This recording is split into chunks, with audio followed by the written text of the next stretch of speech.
Hi, I'm Van Phillips, European Tour winner and PGA coach. Today's lesson's all about downforces.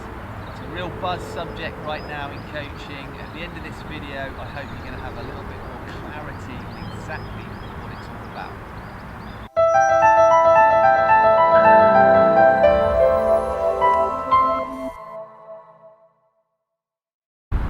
Okay, downforces then, it's a real buzz subject right now in coaching.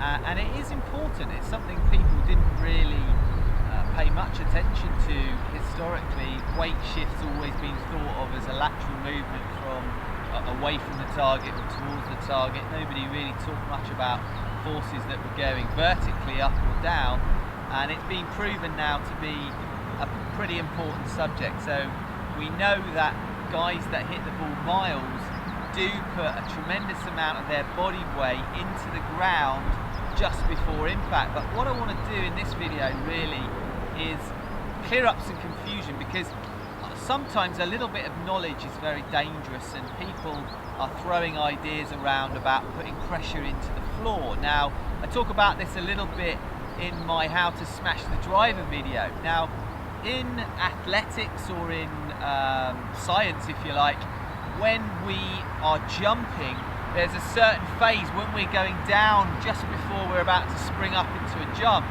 That downward phase, the phase just before the jump, is known as the amortization phase.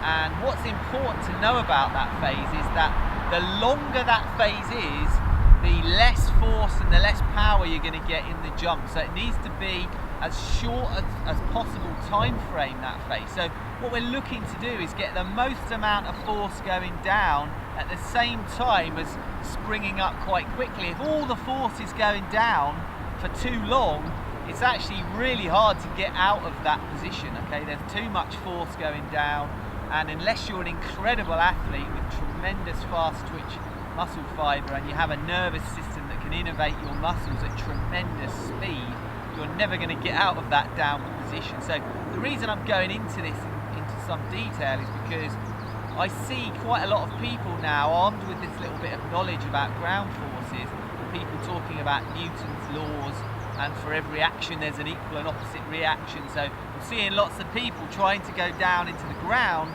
and what they don't realise is that they actually need to be able to get back up again. So what I'd like you to think about is, I'd like you to think that as you're changing direction in your swing, yes, it's a good idea to feel that not only are you moving slightly towards the target with the pelvis, but that you're feeling a little bit of pressure in the lead foot as well. But I'd like you to also pay attention to how quickly you can get up and out of that downward position, okay? And if you've got a slow motion video, what you want to be looking for is your lead leg to be coming into extension, so straightening if you can, certainly somewhere around impact. If you're seeing that lead leg still really flexed at impact and then coming into extension after you've hit the ball, you've wasted all that energy. So whatever energy we get down into the floor just prior to impact, we need to be using that, and you need to be forcibly pushing up as well. The ground's going to give you some help, but if you don't have that intention to jump, if you like, and the jump's got to come before impact really, in terms of where you're feeling it, okay, the swing happens in just over a second, remember, so whatever you're feeling is likely to be too late. So when you feel like you're jumping, I've tried this on myself, and very often when I feel like I'm jumping at the ball, I'm actually jumping after I've hit it. So you've got to play around with this. Go and hit some balls, feel some downward force in transition, feel that lead foot pushing into the ground a bit, but then see if you can feel like you jump out of the ground before you get to the ball. If you're lucky enough to have some force plates, you can actually measure this. If not, you can still play around with it. So I'm going to go ahead and hit 2 shots now. And what I'm going to do is I'm going to hit the first one where I definitely don't get out of that amortization phase quick enough. I'm going to stay down a bit too long. And then the second swing, I'm going to really exaggerate that jumping motion, but it's going to be, in my feel, it's going to be before impact. You're going to see the difference.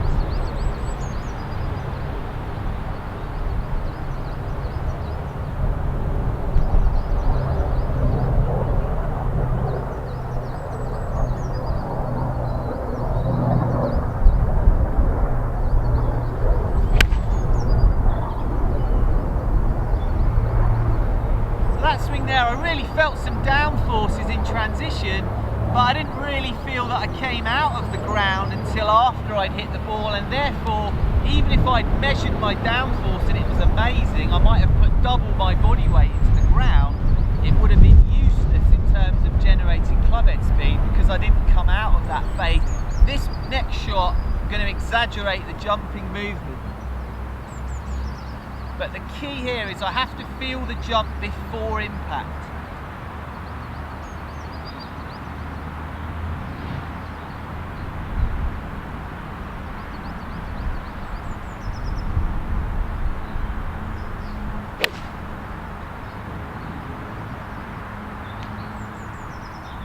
I really sensed my lead leg.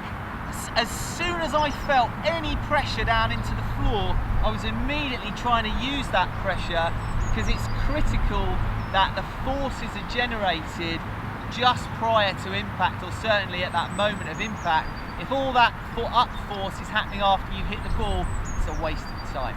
So go ahead, go and experiment with that. Feel the ground, but see how quickly you can get up and out of the ground, and try to feel it before you hit the ball.